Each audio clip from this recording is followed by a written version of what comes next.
Good evening, I'm Suzanne Verdi. How to tackle the problem of knife crime in the capital is arguably the most pressing for London's police and politicians. And figures from the Metropolitan Police today highlight part of the issue. Almost half of those charged with fatal stabbings in the last 3 years have previous convictions for knife offences. That means that for some, being caught and punished for carrying a knife is little deterrent to offend again. Well, in a moment, we'll be speaking to campaigners on what can be done to reduce stabbings.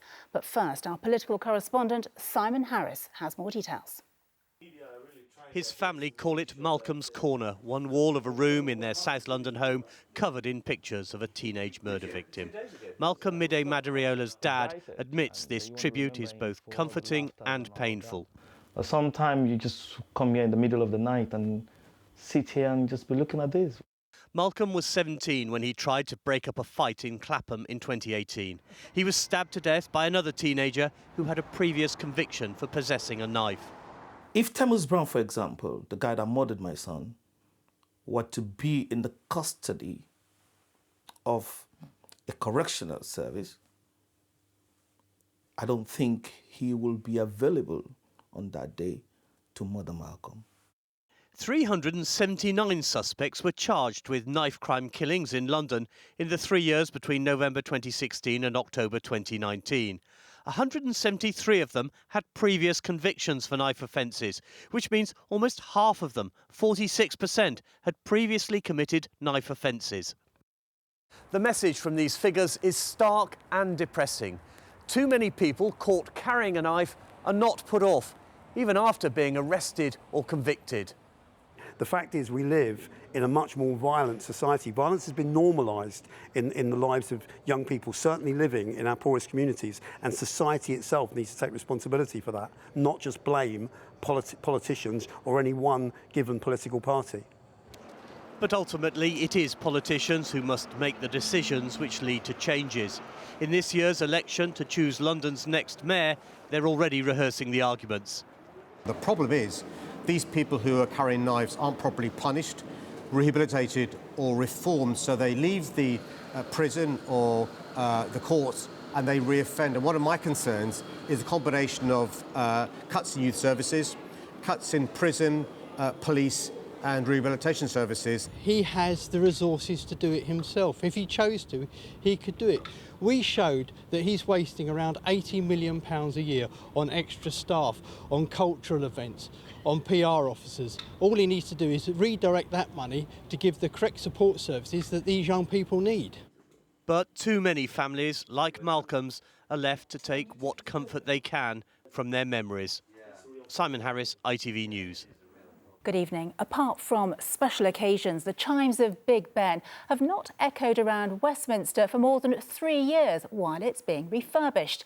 But the Prime Minister wants Big Ben to bong on January the 31st to mark the UK's departure from the EU. The cost, though, would be £500,000, or, as the Speaker helpfully pointed out, £50,000 per bong. Boris Johnson persevered, suggesting the public could bung a bob for Big Ben and crowdfund it to pay for it. But in a city which voted overwhelmingly to remain, it's not surprising few were prepared to put their hands in their pockets. Here's our political correspondent, Simon Harris. From acts of remembrance to celebrations at the turn of the year, Britain's best-known clock has a special place in the nation's history. But when we leave the EU at the end of January, Big Ben will have nothing to say. A momentous occasion marked by silence, and some Brexiteers aren't happy. For those that do want to celebrate, and it's a voluntary decision, they'll need to look to a clock exactly as you do on New Year's Eve. It seems pretty inconceivable that that should be any clock other than the most famous clock in the world, which is called Big Ben. For more than 2 years, the famous clock face has been masked by scaffolding. Apart from Armistice Day, Remembrance Sunday and New Year's Eve, the chimes have been unheard. The Elizabeth Tower is undergoing a 4-year facelift, and the House of Commons Commission was quick to dismiss the idea of a one-off set of bongs on Brexit Day. In a statement, the new Speaker, Sir Lindsay Hoyle, said the Commission believes it is important to weigh up the costs this would involve if Big Ben is to chime on 31st of January. You're talking about £50,000 a bong. We also have to bear in mind the only people who will hear it will be those who live near or are visiting Westminster. I think it's a really bad idea, waste of money. Absolute rubbish. Yes, hooray, and I'm going to be there. A lot of us from the prayer group from Parliament will be there celebrating. But Big Ben might yet have a part to play. Step forward Boris Johnson, Prime Minister and Brexit enthusiast, with what might be the most bizarre crowdfunding idea ever to come from a British government. We're working up a plan so that people can bung a bob for a Big Ben bong. Say that again? Bung a bob for a Big Ben bong. Yes, that's right. Bung a bob for a Big Ben bong. A bob, by the way, is 5 pence. They seem to have taken the clapper away. So we need to restore the clapper in order to bong Big Ben on Brexit night. With the cost of resurrecting Big Ben for one night only put at £500,000, that's an awful lot of bungs. Simon Harris, ITV News. Good evening. It is an £88 billion project with ambitions to revolutionise the railways and speed up journey times. £8 billion has already been spent on preparing for HS2 and compensating people who've had to move out of their homes to make way for it. Well, a family on the edge of West London say they won't move for any price. Roy Ryle spent 10 years restoring his property in Harefield. Now his only hope is that the project is cancelled altogether following a review ordered by the Prime Minister. He spoke to our political correspondent, Simon Harris. The house at Jews Farm has stood here for more than 400 years, but not for much longer. It's coming from over there, right, and it's coming through here and across here. Roy Ryle's family home is in the way of HS2. The land at Harefield on the edge of West London is needed for a viaduct.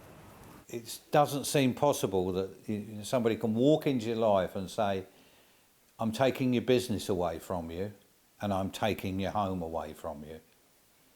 Oh, well, where am I going to set up a business? Well, you've got to sort that out.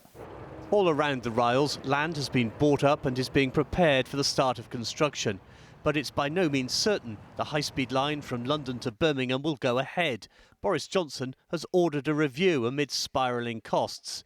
HS2 supporters are anxiously awaiting the outcome. This project benefits London as much as it does other cities around the UK. So the redevelopment at Euston is going to be transformational. It's going to add huge capacity, enable people to travel in and out of London, get freight off of our roads and onto rail. So there's benefits all round. HS2 was supposed to cost £56 billion, but that's been revised upwards to £88 billion. Even though construction hasn't started, £8 billion has already been spent. Some of that has gone on buying property and compensating landowners, like here at Euston, where homes are being demolished. HS2's critics include Lord Tony Berkeley, who co-chaired the government's review and then disagreed with the as-yet unpublished conclusion. I was shown a draft report which recommended that the project should go ahead, and I said, well, there's no evidence to support that. I don't agree. The cost benefit was very bad. You're only going to get 60p back on every pound the government invested. For 7 years, the Ryles have been resisting attempts to get them to give up their family home. Don't want the money. I want what I've got now. It's just that simple. I don't want to leave the place. I don't want people wandering around in here. It's taken me 10 years to restore this building. The Ryles are currently on 6 weeks' notice to move out or face eviction. Previous deadlines have come and gone, and the family is pinning its hopes on the government cancelling HS2. And Simon will be debating the future of HS2 with politicians in his political programme, The Late Debate. Here he is with the details. More than a decade after the idea of a high-speed railway from London to the north was first floated, the politicians are still arguing. The bill giving it the go-ahead passed into law almost 3 years ago, but the Chancellor still hasn't signed the cheque to pay for it. On The Late Debate, we'll be talking to the former Transport Secretary, who was HS2's midwife, and the Deputy Leader of the Greens, who wants it stopped in its tracks. The benefits are still overwhelming. We need more transport capacity between our largest cities, London, Birmingham, Manchester and Leeds, because we're green. We don't want more motorways. We don't want more aviation. rail is the way to do green travel in the modern age. I think when we talk about green infrastructure, that isn't infrastructure that cuts through 108 ancient woodlands. It's not infrastructure that carves up nearly 700 wildlife habitats. Also, new year, new Parliament. We'll hear from some of the record intake of women MPs representing seats in London and the home counties. That's the Late Debate here on ITV after news at 10.